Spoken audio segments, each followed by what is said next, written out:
In a moment, I will welcome His Excellency Bishop John Barris to the podium to give our invocation, but I would just like to let you know that after that, you will be able to eat your dinner in peace. And so Bishop Barris actually worked at the Human Life Review as a college student and was a wonderful friend in addition to our staff. He was also baptized by Archbishop Fulton Sheen and is from Larchmont. And when I knew you, I did not know that I would end up marrying someone from Larchmont. I really didn't know anything about it, and now I live in Mamaroneck, so life is funny. And before we pray, I ask you to remember in your intentions my cousin Connie Jenkins. My cousin Bob was very close to my dad, and his wife Connie. They were supposed to be here tonight, and she was in a pretty serious car accident last night and has a very severely injured ankle. And so I just ask you to keep her in your prayers. She's a retired Catholic school principal. She was a principal in Northport, Long Island, in the bishop's diocese. So without further ado, I welcome Bishop Barris.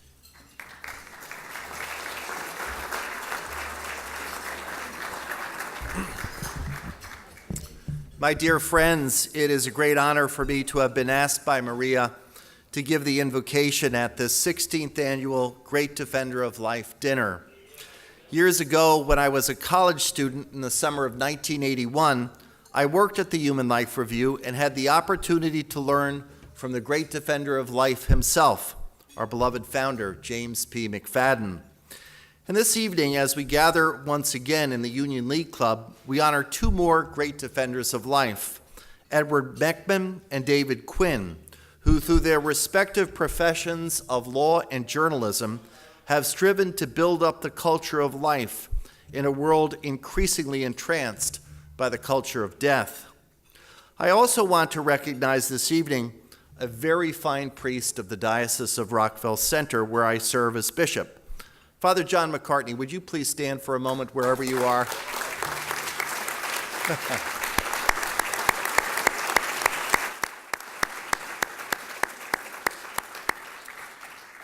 One evening in my residence chapel, I was asking the Lord's guidance about how to celebrate the July 25th, 2018 anniversary of Blessed Pope Paul VI's prophetic encyclical Humanae Vitae, as well as Pope Paul VI's canonization on October 14th in 10 days. As I finished up my prayer and as I closed the chapel door, I suddenly thought, what about Father John McCartney? Many of you know Father McCartney and remember his sister Dorothy, who was William F. Buckley's dedicated research assistant for many years. The result of that chapel inspiration was a pastoral letter entitled The Supreme Gift, the Gift of Life, commemorating the 50th anniversary of Pope Blessed Paul VI's encyclical letter Humanae Vitae.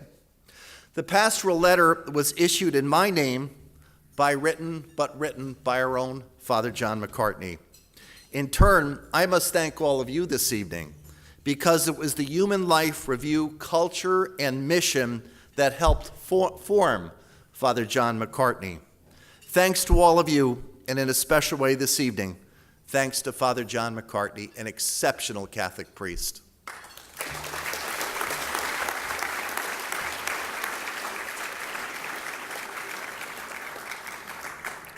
Today, as you may know, is the feast of St. Francis of Assisi. In the 13th century, when the world and the church were in desperate need of reform, as both are again today, God raised up an unlikely figure to be the meteor of the age. The great G.K. Chesterton wrote of the saint's emergence on the world stage in his famous biography, at the end of the chapter entitled, "The World St. Francis Founded." While it was yet twilight, a figure appeared silently and suddenly on a little hill above the city, dark against the fading darkness. For it was the end of a long and stern night, a night of vigil, not unvisited by stars. Francis stood with hands lifted, as in so many statues and pictures, and about him was a burst of birds singing, and behind him was the break of the day. St. Francis was an ordinary man called by God in difficult times to do extraordinary things. Because he said yes and cooperated with God's grace, he not only helped to rebuild the church, but also the world, which seemed to be falling down all around him. Tonight, let us resolve that we who are ordinary men and women shall cooperate with God's grace, so that we may do extraordinary things to help rebuild a fallen world. And so let us pray. Almighty and merciful God, we come before you to ask your blessing upon us and the work you have committed to us to be defenders of life in a culture of death. We live in difficult and challenging times. Help us not to be frightened of the darkness, but allow us to assist you in bringing about the dawn that must always follow the night. We thank you for the many graces you have bestowed on us over these years. We ask tonight for even more grace, so that we may respond to your call to protect and defend the sacredness of all human life in these crucial times. Give us the gifts of wisdom and courage, so that we may know the truth, but always profess it in charity, especially to those who resist hearing it. Help us to see that you have made us for these times, and that you are always with us in our need. Bring to fulfillment the good work you have begun in us, so that we may be light shining in the darkness to lead all people back to you. We ask this and through your most holy name. Bless us, O Lord, in these thy gifts, which we are about to receive from thy bounty, through Christ our Lord. Amen. I want to acknowledge also His Excellency Bishop Byrne, who, when he was Father Byrne, was often the first ticket buyer to our dinner, and he has been a wonderful supporter of the Human Life Review, and we're honored to have him here tonight. So isn't it amazing to have this wonderful pro-life gathering in New York City? In 2014, Governor Andrew Cuomo said that right-to-lifers were extreme conservatives and, quote, they have no place in the state of New York. Boo. Boy, was he wrong. So we are a national pro-life organization located in the heart of New York City, Midtown on Madison Avenue, as a matter of fact. We were born in New York City in 1974, and we're not going anywhere.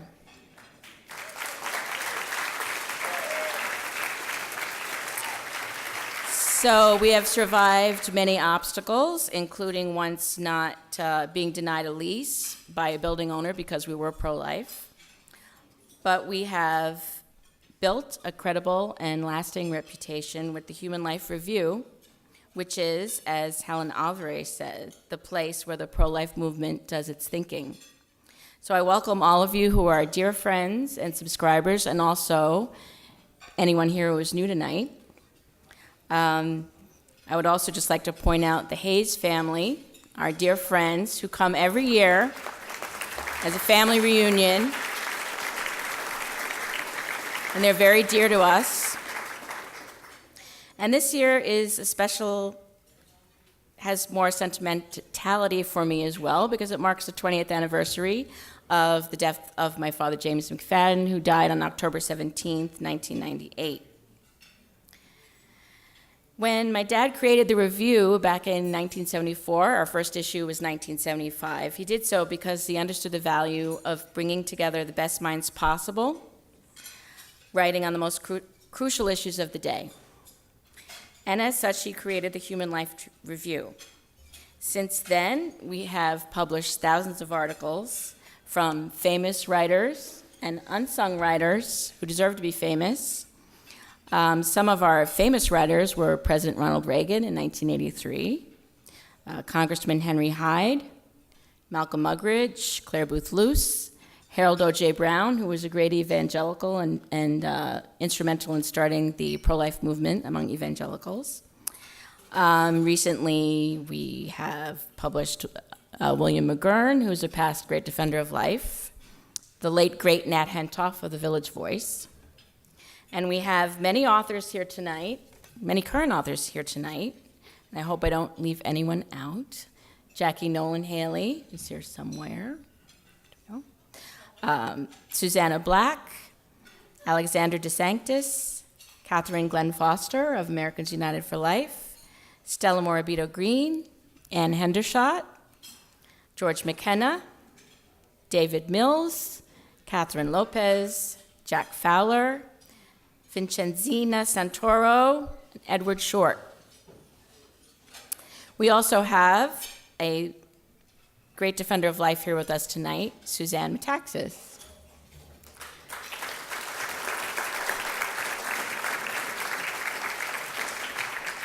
So I want to give you a brief update on our work and what lies ahead. As I said, the Human Life Review is a seasonal journal that includes distinguished intellectuals in the pro-life community.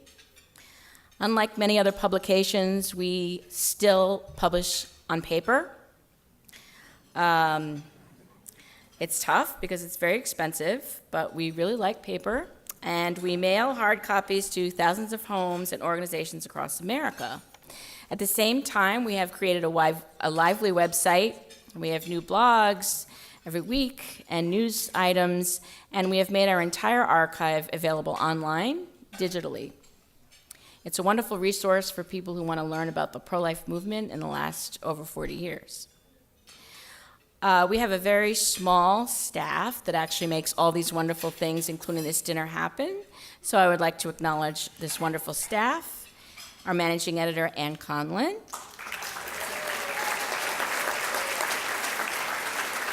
our financial manager, Rose Flynn DeMeo, our IT person and production manager and beautiful singer, Christina Angelopoulos, who is the youngest of the 5 McFadden children, Ida Paz, who does so much for everybody, and Jane Devaney, who is my best friend from grammar school and our development lady extraordinaire. I would also like to thank our terrific board of directors, our chairman, Jim McLaughlin. I like this crowd. Co-chairman, Dana Hendershot. Jack Fowler of National Review. Father Kazimierz Kowalski. And last but not least, the amazing Patricia O'Brien, without whom this dinner would not happen. And she is the wonderful person who gives everyone the delicious chocolates every year.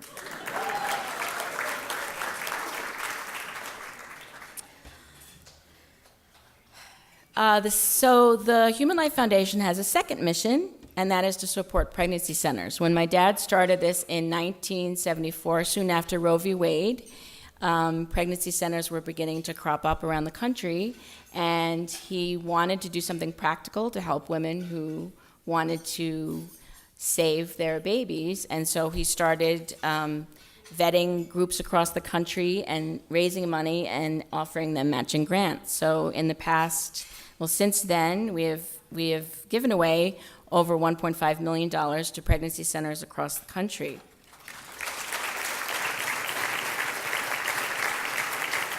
Now back to New York. The abortion rate in New York State is the second highest in the country after DC. New York City has the highest abortion rate in the country. And according to a 2013 CDC report, in that year, the abortion rate was 60% of the birth rate in New York City, and in the African American community, there are more abortions than live births. Sadly, this was Planned Parenthood founder Margaret Sanger's vision. And our governor is fully on board.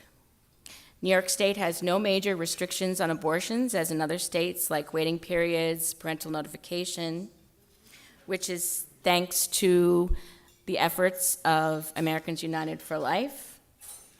And yet, Governor Cuomo has been pushing his Reproductive Health Act, which would expand our laws to allow non-doctors to perform abortions up to the moment of birth.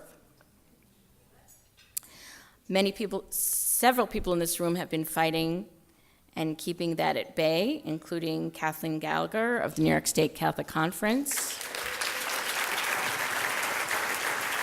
and our honoree, Ed Mechmann.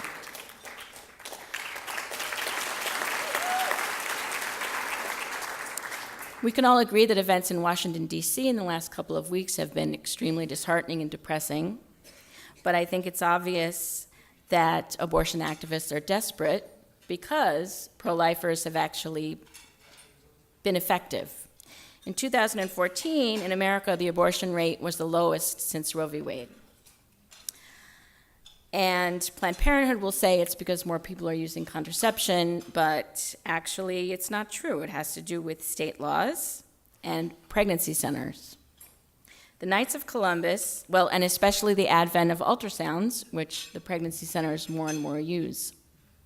The Knights of Columbus, who support this dinner at the Ronald Reagan level, have done a tremendous amount in helping pregnancy centers get ultrasound machines. And because of that, they've been responsible for saving many lives. Well, Knights, we need you now. There is a nationwide movement now to harass and harm pregnancy centers, and our governor, Cuomo, is at the forefront, launching recently a public awareness program called Know Your Options. You may see these ads on the subway. And Know Your Options actually targets any and all centers that don't offer abortions, calling them fake clinics and dangerous places for women to go to. How this is pro-choice when it is purposefully limiting women's access to the two other choices of an unplanned pregnancy, adoption or parenting, is beyond me. Given Human Life Review's passion for pregnancy centers, we are going to step up our work and engage in supporting them. So, because we educate, we are starting our own public awareness program, which I might call Discover Who's Lying to You, but I have to think of a better name. Specifically, we will be responding to the national and state legislative assault campaigns, which is under the name of exposefakeclinics.com. I don't know if any of you have seen it.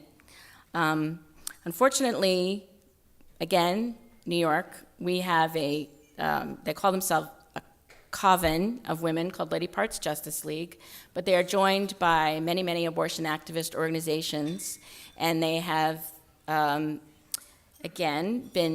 they are well-funded, and they are funding this movement to harass pregnancy centers across the country by posting fake reviews online to scare women from going, by actively harassing outside of the clinics, and by making fake appointments. And unfortunately, they have a lot of the media on their side. This goes hand in hand with the Shout Your Abortion movement, which even Oprah celebrated, and the Abortion is Funny movement, a group of comedians. And this is all kind of having a ball in New York October 20th, when they will have their Golden Probe Awards, which I won't explain because this is a civilized event. And their headliner will be Stormy Daniels, who they say is the new face of feminism. Another magazine calls her the resistor-in-chief.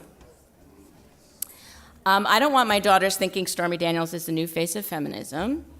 But it's obvious why she is a hero to them at this moment. So we are going to kick off our campaign, and actually, I'm happy to say that we are having an event, and there's a flyer in your bags, October 22nd.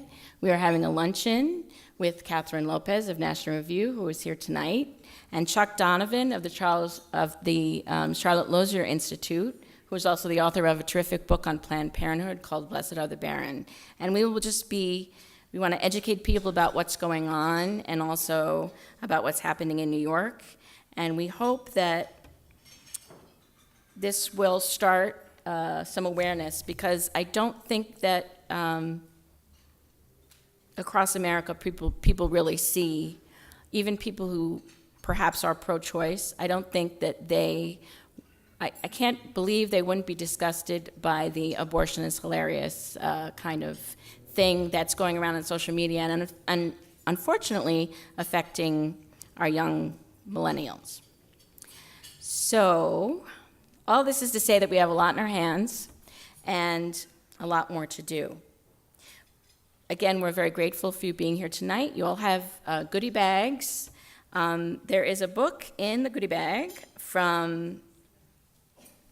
by Donald TeMarco, which is actually dedicated to my dad.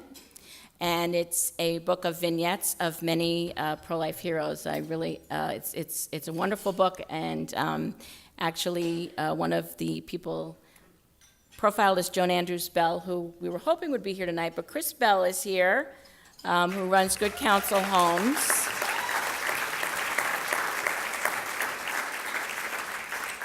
And as I said, Suzanne Metaxas and Chris Whitford are here from Avail, and these pregnancy center. And they do a terrific job of saving lives every day in New York and New Jersey. Relevant Radio also is a sponsor of this event, and you have some goodies in your bag from Relevant Radio. Now, also in your bag is our latest issue of the Human Life Review, and inside there is an envelope. And as much as I dread making a financial appeal, because I know that for many of you, supporting this dinner and coming is a huge gift and sacrificial, but there are new people here who came as guests, and to make you feel guilty. But no, I do want to say that 20 years since my dad died has not been easy. I don't quite have his fundraising genius, but we've been able to last, and we're really on stable ground, which I'm so grateful for. But we want to do more. And I really feel passionately about defending pregnancy centers because they deserve it. So I really ask if any of you do have in your heart to be more generous or additionally generous. We do have an envelope in the review. You can subscribe if you're not a subscriber, or you can make a donation. If you're moved to make a donation tonight, my beautiful daughter Anna Mafucci is digitally able to take a credit card. But also, I would encourage you to come to our luncheon, and if you want to just subscribe, or if you want to get our emails about this campaign, please see Jane Devaney, even if you give her your business card or your email.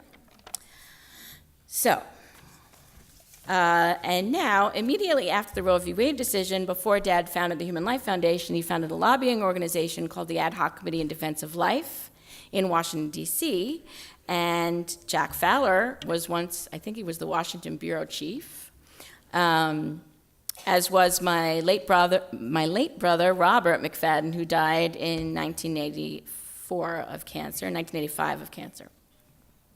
Working alongside Robert and for Dad were Father Paul Scalia, before he was Father Paul Scalia, and he was a college student, similar to Bishop John Barris, and he has a letter in the journal talking about my dad's influence on him, and Rebecca Riskin-Teddy, who's here tonight.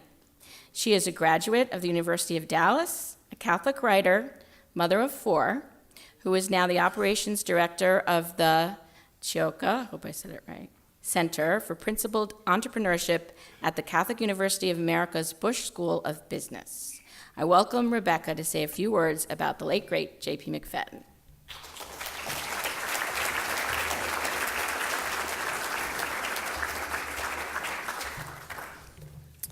Thank you, Maria. It is an honor to be in such noble company.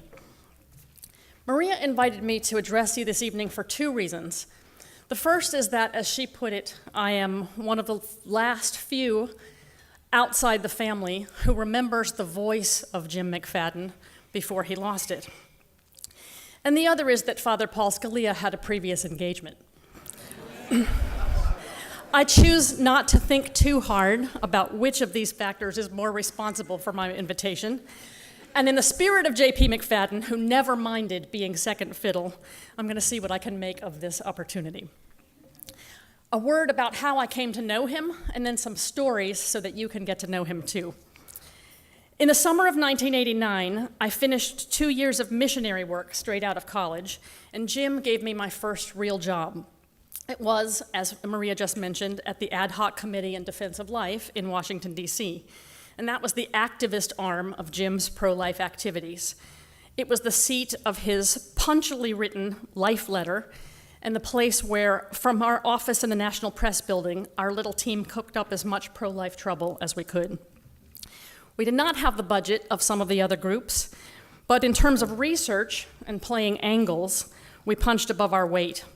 It was our office, for example, that first brought to light Dr. Joel Brin's exposure of the connection between abortion and breast cancer. Ad hoc, or ad hoc, as Latin-loving Jim insisted on calling it, was run at that time by one of Jim's two sons, the late Robert McFadden. And during the time I was there, it was populated as well by two Sobrin kids, the future Father Paul Scalia, and me, the daughter of conservative journalist Alan Riskind. And we called ourselves the sad sack sons of famous fathers. In your program tonight, you're going to see some great pictures of Jim, and you'll find a lovely eulogy from Mike Uhlman pinned at Jim's passing now 20 years ago this month. And in it, Mike calls Jim, quote, "as tender a man as I have ever known." I came to see that that was true, but it was far from my first impression. "Is Robert there?" Stentorian and staccato barked the great voice on the end of the phone, and that was my introduction to my new boss, who had hired me sight unseen on the strength of a recommendation from the late Ann Higgins and a lunch interview with Robert. Robert was a big 6-foot burly bear of a man, and generally as easygoing and almost cuddly as one could imagine. But he would snap to attention when the boss called. His demeanor set the tone for me in the early days. This is not a man you want to cross or disappoint. My early experiences with Jim were all curt, completely business-like exchanges. The man had great imagination and restless energy in service of his cause. And on Monday mornings, we would have a staff meeting where we'd set our tasks for the week, the stories we were pursuing for Life Letter, lobbying meetings with congressmen or staffers, and then we fielded daily calls from Jim. Find out what Senator X has to say about whatever the topic was of the day. Get me that transcript. None of this was ever punctuated with any niceties like hello that I can recall. And I construed Jim in my mind's eye as less a person than a type. The hard-bitten journalist of yore, gruff, always smoking, punching out copy, Hunt and Peck style on his typewriter, bellowing orders. The kind of guy who in the movies says things like, "If your mother says she loves you, check it out." Well, that was just Jim at work. In retrospect, I wonder whether in my own case, Jim actually did not want to be friendly with me at first in case he had to fire me. I can tell you the precise moment that I proved my worth to him. As most editors used to, Jim considered typos to be a blight on his honor.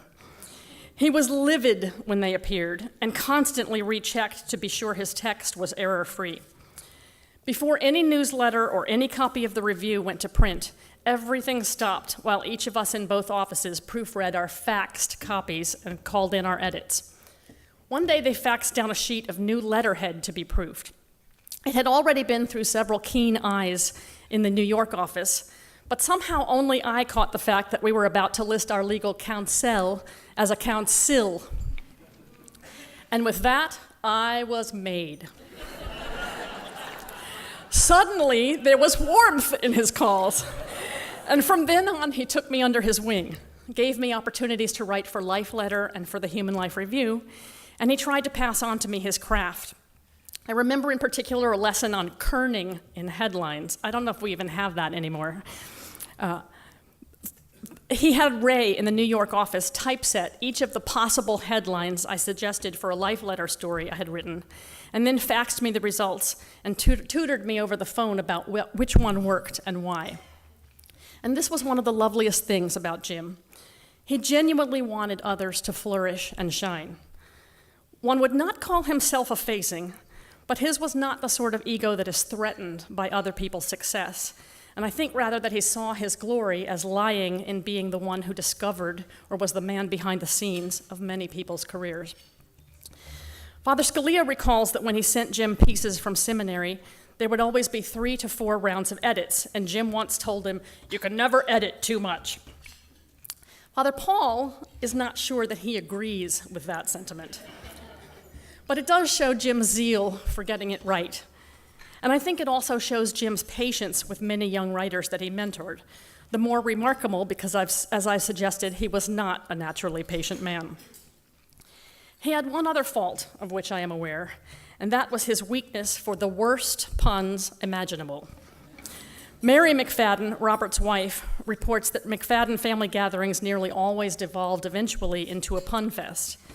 And he punctuated life letter headlines and the final lines of Catholic Eye each month with groaners about which he would chuckle uproariously. During the Lewinsky scandal, Catholic Eye referred to President Clinton as sine qua non. The Eye's correspondent in Poland was called Warsaw and reported the latest hit there as "I Could Gdansk All Night." The first cloned music was "Hello, Dolly, Dolly, Dolly." Pope John Paul II was said to have the ardor of sanctity about him, and Madonna's fans were united by a common blonde. I never saw JP in the flesh, except once a year when our office hosted an open house on the day of the March for Life, where we'd feed contributors and benefactors who'd come in from the cold. Then I met JP, and Faith, and Maria, and some of the grand old heroes for life, the late, great Dr. Joe Stanton, as well as longtime review contributors such as Stella Morabito and Mary Meehan. It was those open houses that gave me a window into who I was working for and what he had achieved. He'd managed to gather around him not always the flashiest members of the movement, but to my mind, the most effective. It was also always a great day for war stories, and here's a favorite involving the aforementioned Ann Higgins. Ann worked at the White House at the time that Jim persuaded Ronald Reagan to contribute his marvelous Abortion and the Conscience of a Nation. Jim was on the phone one day with a White House counselor, who shall remain nameless, ostensibly taking edits on the piece. But as the call progressed, it became increasingly clear that Jim was on the receiving end of a complete rewrite, one in which the staff thought they knew better and replaced the president's poignant prose with something much safer and anodyne. Another man might just have accepted those changes in disappointment. Jim instead told the man that the edits were too cumbersome to receive over the phone, and he would call back with another solution. He then instantly dialed his friend Ann Higgins, explained the situation, and had her take the original text straight into the president. "Are you ready to sign off on this text?" He was, and he did. And armed with the signature, the review ran with it. There was no return call to the White House counsel. Jim had one of the great, powerful voices, and though I'm sure it cost him dearly to lose it, first to a high-pitched rasp, and then altogether, nonetheless, he was part of the bygone age of the letter, and I think in a certain way he never lost his voice because so much of him came out from behind the typewriter. I hope someday we see a volume of Jim's correspondence simply because he wrote to nearly everyone and they wrote him.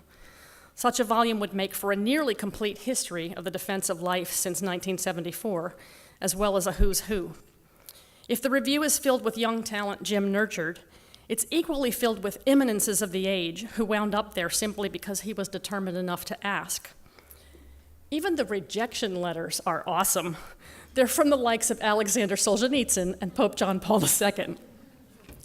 His deep friendship with Malcolm Muggeridge began because Jim wrote him a simple fan letter and asked him to contribute something to the review. Here's an excerpt from Maria's files. I won't read the whole letter, but part of it. "My dear Mr. McFadden, in your gracious letter, you spoke of Malcolm Muggeridge. There are few men in the world for whom I have higher esteem. I would be honored and delighted and inspired if the both of you could come to visit me at my apartment, 500 East 77th Street. With very warmest personal wishes, and commending you for the great apostolate in which you are so avidly engaged, I am, Faithfully yours in Christ, Fulton Sheen. I've tried to sketch for you a portrait of the man, his gruff exterior, the relentless energy for doing, his generosity, his wit, and his goofy humor. What I have loved in remembering Jim in the weeks leading up to this dinner is reflecting on how much he accomplished, and forgive me, Maria and Christina, for saying this, while not being a great man. Don't mistake me. Of course, he was a good man, someone I admire, and someone whose achievements are great. But what I mean is that he's a man whose achievements are capable of imitation because he was, in a sense, an ordinary guy from Youngstown, Ohio. He was a talented writer, but not the most talented or most eloquent.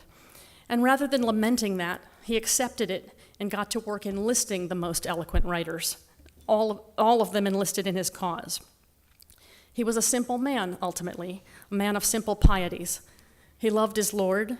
He loved his family fiercely and with pride, even if he was of the generation of men who had a hard time showing it at times. And when he got word of a profound injustice on his watch, he spent the rest of his life finding ways to right the wrong. Along the way, just doing what he could and what he knew how to do, he found himself at the heart of the most noble social movement of the age, and found himself to be one of the founders of its most important institutions. He was a vital force.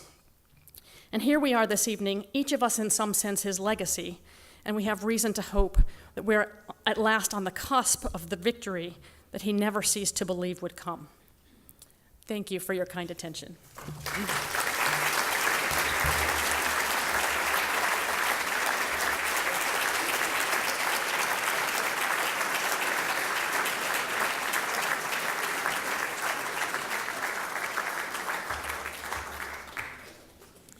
Thank you, Rebecca.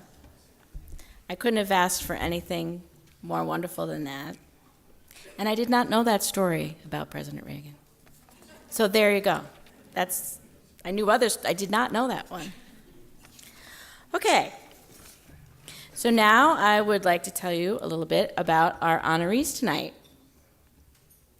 And I also think it is fitting that today's dinner is on the Feast of St. Francis, because we are honoring two men who are humble heroes, but who both have been given missions that would terrify and weigh down most of us. Ed Mechmann is married with 3 children. He is a graduate of Columbia College, Harvard Law School, and the St. Joseph Seminary Institute of Religious Studies. Since 1993, he has worked in public policy, education, and advocacy for the Archdiocese, particularly on pro-life, marriage, and religious liberty issues. He is the Director of Public Policy and the Director of the Safe Environment Program of the Archdiocese. He is a 4th-degree member of the Knights of Columbus, and, well, that's his official bio. But I know that to many in this room, Ed is a marvel. He seems to be doing the work and the charity of 3 men at least. Some of the things he does: advising Cardinal Dolan, submitting amicus curiae briefs, sorry, I'm not a lawyer, for the most important legislation on life issues, meetings with legislators, writing articles for us sometimes, his wonderful blog, Stepping Out of the Boat, participating in debates, speaking at public events and conferences, as well as his duties in the Safe Environment Office, which protects our children. One thing not in his bio: every year for, I believe, over 25, Ed and his family spend their summer vacation on a missionary trip to serve the poorest of the poor in Appalachia. Ed and his wife have also spent 2 decades ministering to engaged couples as part of the Archdiocese Pre-Cana team. And I believe that Pat O'Brien, our volunteer, her daughter and her fiance, loved your session. I mentioned that Governor Cuomo said New York State had no room for pro-lifers. Well, Ed Mechmann actually answered that in 2014 in the New York Post. And he said, let's ask ourselves who are the real extremists here. And he wrote, it is deeply troubling when an elected official who took an oath to uphold the Constitution of our state and nation casts out of polite society all those who disagree with him. Ed Mechmann, who is in the review, his article is in the review in your bag, talks about what happens to law when you unhinge it from any transcendence, any reference to God. David Quinn, who came here with his beautiful wife, Rachel, all the way from Dublin to come to our dinner, has also been asking why Ireland no longer talks about or makes any references to God. As a matter of fact, his book just out. Sorry. I'll get to that title in a minute. I skipped ahead of myself. So David Quinn was recommended to us by our European editor, Mary Kenny, who won this award in 2005. His first article for us was in the spring of 1995, and Mary Kenny described him to my dad as an energetic young man, very bright. He wrote in 1995 about the passing of the Abortion Information Act in Ireland.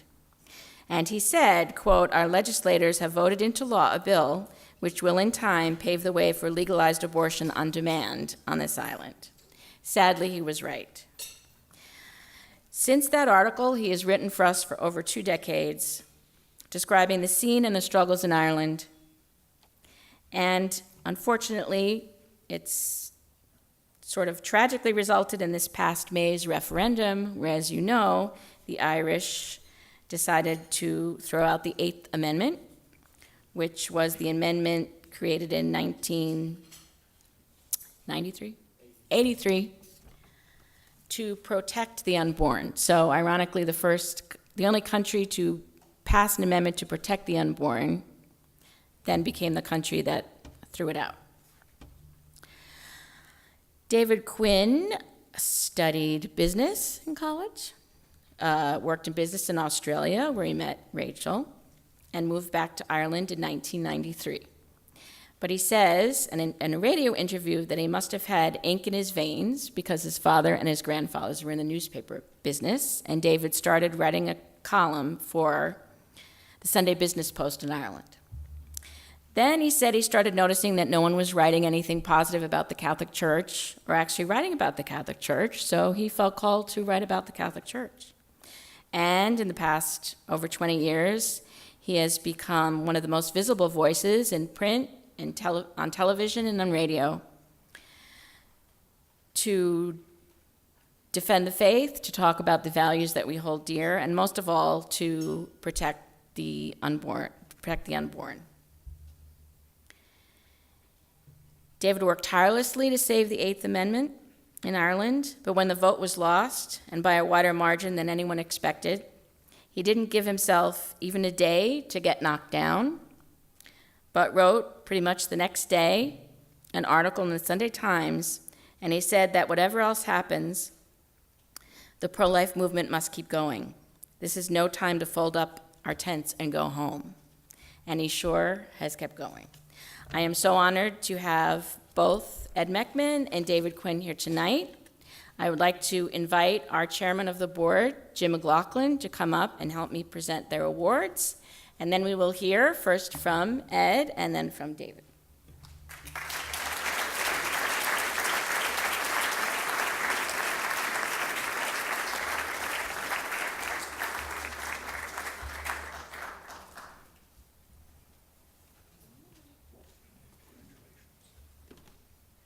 And this is a photo op.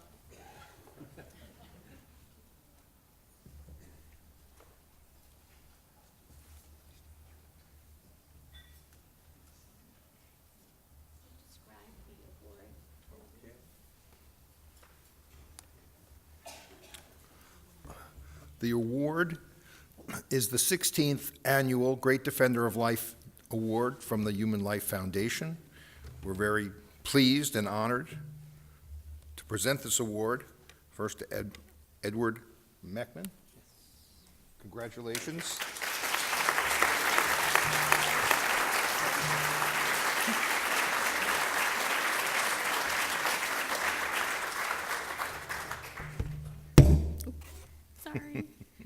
silver frame that's engraved with their name and Great Defender of Life. And you can actually put any picture. And our second honoree, the Great Defender of Life Award, we're very pleased to present that award to David Quinn. Congratulations.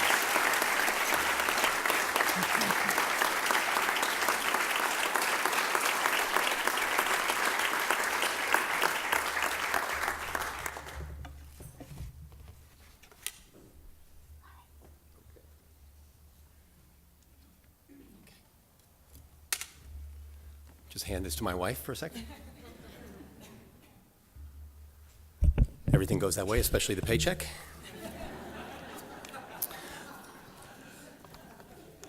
Obviously, I'm very, very honored and humbled by this award. I'd like to thank Maria and the whole family at the Human Life Review.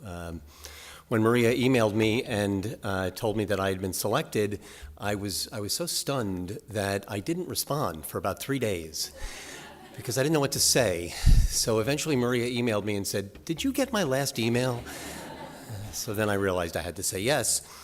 I don't like being in the public eye like this. I like to work behind the scenes. It's really a great honor to be here, to have so many of my friends, my family, my coworkers. I'm really honored to have my mother and father-in-law, who I love, 91 and 88 years old.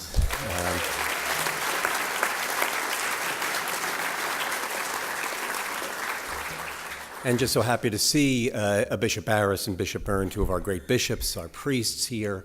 It's really a wonderful gathering. One of the things I like about the Human Life Review is that it's one of those big picture journals. We take the large view, sometimes the 50,000-foot view, and the long view. And that's something I'd like to talk to you a little bit about tonight. I'm a lawyer, I'm sorry. I like to talk about the law. I don't practice law, but I like to practice law and talk about the law. And well, we've all seen in the last few weeks, certainly in the last few months, that the truth is really on trial in our country. And this is one of our greatest challenges. We've heard very often that we live in a post-truth or a post-moral society, but nothing could be more dangerous to us, and especially to vulnerable people, than to act and believe as if there is no such thing as an objective, eternal, moral truth. We see this all around us. Maria mentioned that I work for the Safe Environment, the Child Protection Program in the Archdiocese. We certainly see this in the sufferings of our beloved church, the church that I love, I work for, and I serve. We've seen the legacy of a denial of truth, a refusal to face the truth, a refusal to talk about the truth, and in some cases a refusal even to acknowledge the truth of the suffering of victims. I speak to victims on a regular basis. We cannot deny that truth, but we have to hold on to the reality of that truth. That's the way out of this problem with the church and the problem in society in general. We have to speak about the truth. It's wonderful for Bishop Barris and Bishop Byrne to be here. They're part of the solution. Our good bishops, our good priests, they're the answer. You know, the denial of the truth is nothing new. It's an old phenomenon. We can see it all around us. The truth is on trial, but we're on trial, because it's our challenge to face this. My particular focus has been on the degradation of the law that's taken place over certainly the last half century, and if not longer. Up in the Bronx, where I grew up, if you go to the Bronx County Courthouse, or if you walk past it as you're leaving Yankee Stadium, you'll see on the north portico an inscription, and it says this: "The administration of justice presents the noblest field for the exercise of human capacity." That certainly presupposes that there is such a thing as justice, and that is noble to serve it. Does anybody believe that anymore? I do, but it certainly wasn't taught to me in law school. And it's very hard to see anywhere in politics or government. It's been replaced by this idea of legal positivism, the idea that there is no objective morality, that the law is nothing but an expression of power or special interest or domination, and that there is no law but man's law. I think we can all see the danger in that. If there's no law but man's law, then, as my first-year contracts professor said to us, it's all up for grabs. That's a dangerous thing. Pope Benedict warned us specifically against that in one of his talks. He said a purely positivistic culture would be the capitulation of reason, the renunciation of its highest possibilities, and hence a disaster for humanity with very grave consequences. How far we've come from the day when, in the midst of the slavery battle, the great American statesman, actually a great Republican New York statesman, I say that because we're here at the Union League Club, William Seward, said this: "There is a higher law than the Constitution, which regulates our authority over the domain and devotes it to the same noble purpose." He got beat up over that then. Imagine saying that now. Instead, we have a Supreme Court that echoes the infamous, horrible Dred Scott decision by holding that unborn human beings have no rights that born people are bound to respect. We have a court that says that absolute autonomy is the highest value, and that somehow or another every person can define the meaning of the universe for himself. We have a Supreme Court justice who is lauded, who has centers and wings of schools named after him, who cynically instructed his law clerks that the most important thing to know about the Supreme Court is 5, the minimum number of votes to win a case. We have a series of nominees who are forced by the awful kabuki theater of nomination hearings to admit that decisions that were wrong the day that they were announced, Roe, Casey, decisions like that, are settled law or have to be respected as precedent. Not much has changed since Frederick Douglass criticized the Dred Scott Supreme Court by saying they can do many things, but they cannot change the essential nature of things, making evil good and good evil. Well, I'm sorry, Frederick, but they're still trying now, and they will keep doing so unless we stop them. We certainly know this in every issue that we face in the pro-life movement. I spent a lot of time over the past few years working on the assisted suicide issue and euthanasia. It's a very tough battle. You see this, the powerful people, first they devalue life, then they dehumanize life, and then they dispose of it. Tomorrow I'm going to a meeting, believe it or not, of the New York State Bar Association Elder Law and Special Needs Committee. And we're going to debate assisted suicide. It's just astonishing to me that we can be having that discussion. People with disabilities and elderly people, they see the danger here. They see that their lives are being devalued because they lack some capacity, or they can't do the things that they used to do. Or maybe the insurance company has decided that they're too expensive to keep alive. They're being told by powerful, important people, lawyers, doctors, politicians, that their lives aren't worth living and that they're better off killing themselves. Doctors are becoming killers. Laws don't protect people, they put them in danger. And the advocates talk about truth or denial of truth. They hide behind these terms like medical aid in dying. They deny that it's even suicide, and instead they say that it's compassionate. This is what happens when we deny the truth. The truth is on trial, and the stakes are very, very high. One of the great things about our movement, though, is that we are truth tellers.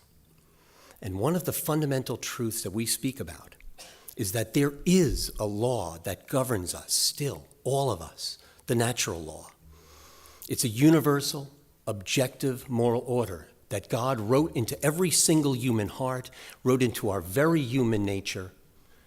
You don't even have to believe in God to understand it. It's purely accessible by reason. The truth of this law doesn't depend on someone's power, on their ability, on their identity, self-defined or otherwise, their feelings, the culture they grew up in, or the whims of our courts or legislatures. 5 votes can't revoke the natural law. All human laws have to conform to this natural law, or they are invalid, and we must work to change them. James Wilson, who was a great founding father, Doesn't get a lot of credit anymore, but he was one of our first Supreme Court justices. And he said this in his law lectures: "It should always be remembered that this law, natural or revealed, made for men or for nations, flows from the same divine source. It is the law of God. Human law must rest on its authority, ultimately, upon the authority of that law which is divine." All of our founding fathers believed this. Abraham Lincoln believed this. We saw his portrait downstairs. Can you imagine a Supreme Court nominee saying this now? Chuck Schumer's head would explode. This higher law stands against any abuse of power, whether by individuals or governments. Under this law, abortion and euthanasia would be unthinkable, because nobody under that law has the unaccountable, absolute power of life and death over anyone else. The natural law is the antidote to the nihilism of the positivists, the legal positivists that we have here, who totally dominate the legal academia. Ask anybody who's in law school. We have at least one law professor here. I know we have at least one law student because she works with me here. They'll tell you the same thing. This is the antidote. This gives us the foundation to uphold what's right, what's good, what's most human, policies that embody justice, charity, and the common good, and laws that protect the most vulnerable, that defend religious freedom and freedom of conscience, and all human rights for all people. How much better this world would be if we enacted laws that conform to this natural law. How much more happiness there would be in our world. This is why our movement is so important. We are the advocates for the weak and vulnerable who are left out when everything is up for grabs. In the end, we also know, of course, that we will be judged by the eternal law and not by Supreme Court precedents or settled law. We prove these truths by how we love. The pregnancy centers are probably the greatest example of that. The vulnerable women who are being pressured into abortion, single parents who are struggling to survive, like a very dear friend of mine actually right now, to the disabled person who's living in loneliness, including loving those who oppose us and who act as if they hate us. Love is the most powerful argument for the truth. Our society has forgotten so many of these truths, but we're here to remind them. We hold these truths to be self-evident. Every human being has been endowed by God with dignity and rights that can't be taken away by anyone. The first and foremost of these rights is the right to live. Every unique individual human being has inestimable, infinite value that isn't dependent on their productivity or their usefulness or their convenience or their riches or their fame or their good looks. It is a fundamental injustice to hurt or kill any innocent human being, and the government has a solemn duty to protect all of us against unjust violence. It is a disgraceful dereliction of our government's duty that they do not protect everyone. Instead, they do nothing and stand aside while people are being killed, or even worse, they encourage it or they pay for it.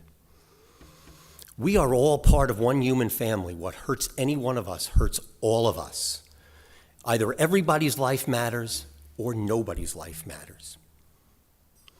The challenge that we face now is the same that's been faced in any social movement across history: to eliminate injustice and to fight against oppression, from the abolitionists to the civil rights movement to our pro-life movement.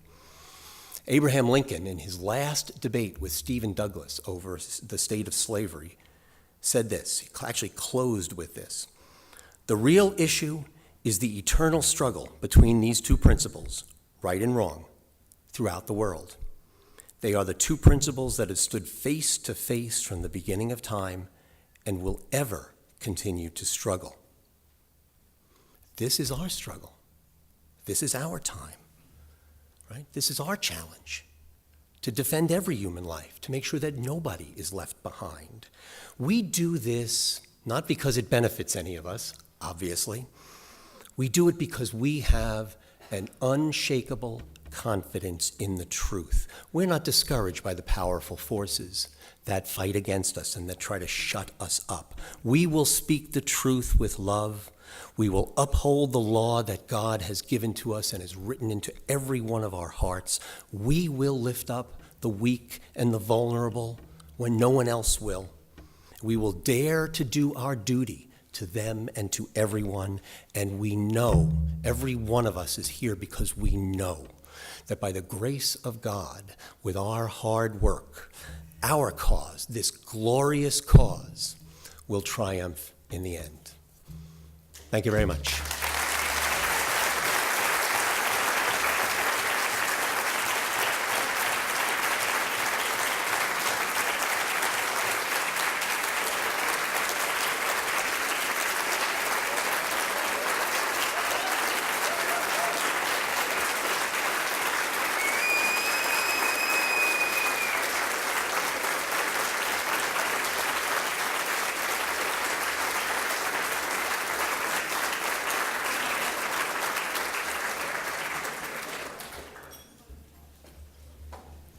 So how am I supposed to follow that? I really wish I wasn't going last now.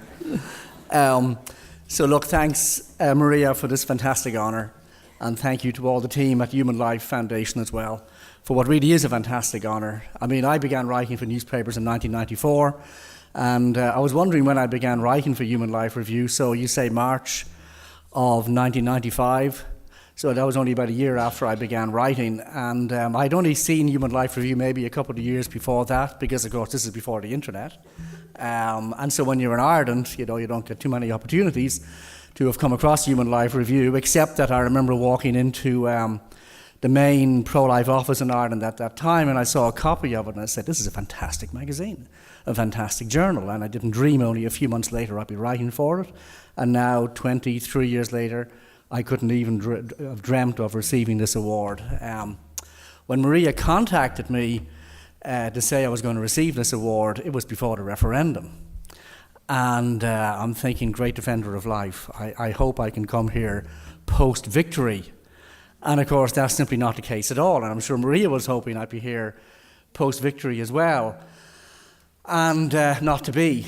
And I'm sure many of you will have seen on TV, so the vote was made 25th, and the result became known officially the following day. And you may have seen on TV the pictures of people in one of these state buildings, Dublin Castle, cheering and hollering because we had passed abortion. It was just a horrible, horrible thing to see. And as Maria said, we were, I think, practically the first and only country in the world to ever have passed by a popular vote of 2-1 in 1983 a really good pro-life amendment. And by the way, one of the reasons for that pro-life amendment was Roe versus Wade, because the early pro-life movement in Ireland did not want to see our Supreme Court with a Roe versus Wade type decision, and so figured, okay, we got to get something into the Constitution. And so it shows how different Ireland was only 35 years ago, that was passed by a 2-1 margin. Now, from that day, the pro-choice movement and the pro-abortion movement began working strenuously and tirelessly to reverse it. And they reversed it completely. And so you ended up going from 2-1 in favour to 2-1 against the 8th Amendment, as it's called, the pro-life amendment. So repealed by 2-1. And I remember meeting people in subsequent days, people who would have been kind of more or less middle of the road, and they were saying to me things like, I didn't think I was going to vote yes, but in the end something made me vote yes, and they couldn't quite explain why they in the end voted yes. I think it was because the mood was just so all-pervasive in the country. I mean, if you want to go into the reasons why we ended up voting yes, I have some of them in the present issue of Human Life Review. But of course, there's a huge backlash in Ireland against the Catholic Church at the present moment. I mean, in a way, what we have done in Ireland is we have replaced as the national villain Britain with the Catholic Church. And so Britain would have been seen as the oppressive force. And so there was huge anti-British feeling in Ireland for a long time. And that meant, by the way, the Queen couldn't come to Ireland until 20 11 almost, so we're 100 years independent in 2022, so she couldn't come to Ireland because of the atmosphere until 2011. And in a way, we're in a similar position with the Catholic Church. So Pope Francis came to Ireland at the end of August, but the atmosphere was terrible. There was a huge amount of this hostility being displayed in the media in particular towards the Catholic Church. And of course, unfortunately, we got to hang our head in shame genuinely over the scandals. And of course, you've been reviewing those scandals here as well. We have a chronically biased media. I mean, the entirety of the media was against the Eighth Amendment in the first place in 1983, and obviously has continued in that vein since then. In the referendum itself and in the long lead up to the referendum, there was a huge concentration on the hard cases. So undoubted hard cases like rape, incest, and what we were calling fatal fetal abnormality. That is when the baby is diagnosed with a condition in the womb that is going to lead to its life being very short. And these did pluck at people's heartstrings, and people said the Eighth Amendment is getting in the way of this. But there was a kind of a bait and switch going on, because once the Eighth Amendment goes and now it's gone, it was just open season and carte blanche for whatever kind of abortion law. And actually this very day in the Irish Parliament, they have been basically debating the exact law that is going to replace the Eighth Amendment, and it's about as liberal as any European law. So in the first 12 weeks of pregnancy, which is when 90% of abortions take place, you can have an abortion for any reason whatsoever. You don't even have to pretend there's a health reason. And after the 12 weeks, it'll be like in Britain, it'll be for health-related reasons. And as we know from Britain, the health-related reason basically allows abortion for nearly any reason. In Britain, there's 200,000 abortions a year. That's one pregnancy in 5, which I think is roughly the same as in the United States as well. But all kinds of peculiar things happened in the campaign. The major outdoor advertising companies refused to take any ads whatsoever. So it just became very hard for us to get our message out. Now, they stopped the pro-choice side having these big outdoor posters as well, but that didn't really matter to them because they had the media doing the work for them. And then Google weighs in, and Google says, we're not going to take any ads. And a lot of ads had been booked online. And of course, YouTube was owned by Google, and suddenly we couldn't advertise on YouTube either. So it just became harder and harder to reach the general public. I don't want to make excuses, but you've got to find an explanation for why it ended up being 2-1. Because even the pro-choice side was surprised at the scale of their victory. They simply didn't expect that. But what has been incredibly disedifying is to see, for example, our health minister celebrate so wildly what happened. This is a guy called Simon Harris. He's our youngest minister, and only as recently as 2013, he was firmly in favour of the Eighth Amendment, and he just changed like that as soon as he saw which way the wind was blowing and which way his career was blowing as well. And he's celebrating today, what happened in our Parliament, the introduction of this bill, the way somebody might have celebrated the fall of the Berlin Wall as an unambiguous good. There was no moral seriousness about it at all. I mean, even Hillary Clinton would say she wants abortion to be rare, but this has not been said in Ireland by the people who voted for abortion and were the greatest advocates. There was a march at the weekend, and the catch cry was free, safe, legal, but rare is gone. Because I suppose if you say it should be rare, that's some kind of a moral judgment, and we can't have that. So that's where we are now. I mean, a third of weekly mass-goers voted yes to repealing the Eighth Amendment. We know this from exit polls. So I found that incredible, that a third of weekly mass-goers voted yes. Weirdly, a slightly higher percentage of daily mass-goers voted to repeal the Eighth Amendment. That is for the pro-choice side. Just anecdotally, I met a woman who brings communion door to door, for people who are basically housebound. And she was telling me about some 90-year-old woman who is a daily communicant and gets out to Mass when she can, and she managed to get out to vote on May 25th, and she voted for abortion on the grounds that, well, I had a difficult pregnancy when I was young. And I just couldn't figure out the logic of that, but that was the kind of thing that was taking place. The Catholic Church, of course, because it's so badly damaged, if it had launched a national campaign, it probably would have been counterproductive, but it would have been good to see more priests within their parishes strongly asserting the right to life and saying why people should vote no, but not enough of that happened. And so all these things added up to the kind of result that we got. very unfortunately. But on the kind of more positive side, I mean, most countries in the Western world introduced abortion between 1967, England, so that's 51 years ago, America 1973, places like France, I think about 1975, 1976. So we delayed this decades past most countries. So in a way, we shouldn't be too gloomy about that. I mean, yes, objectively speaking, but it was surprising that actually we managed to hold out for so long. Because, I mean, I interviewed Cardinal Ratzinger. I had the honour of interviewing him in 1995, also at the start of my journalistic career, and we had just passed divorce, and he said to me in the interview, well, Ireland may be an island geographically, but it's not an island culturally, which is obviously the case. So, no, you know, we had all these forces bearing down hard on us. Even the UN was telling us we had to get rid of the Eighth Amendment. So all these things were coming together. Now, as to the future, I mean, we've basically got to learn from what you've been doing since 1973. And this is where an organisation like Human Life Foundation and Human Life Review, its journal, are so important. Because Jim Mechmann, post-1973, he didn't say, well, it's all over, I'm going away now. He said, no, I'm going to found this in order to give intellectual depth and weight to the pro-life movement permanently. Because actually, nobody gets to put a full stop on history. And there's a history stop today, so the pro-life movement stopped dead in 1973 with Roe versus Wade. No, Jim McFadden, among others, said, no way. We are going to keep this going as long as it takes.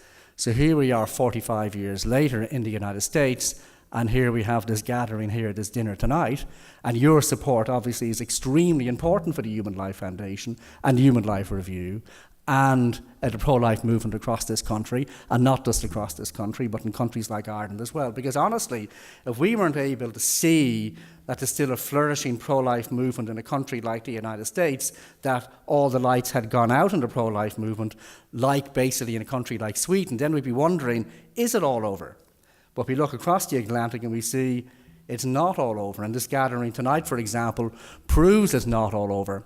So I would hope that maybe in another few decades there might be another Irish person standing here in the Union League Club.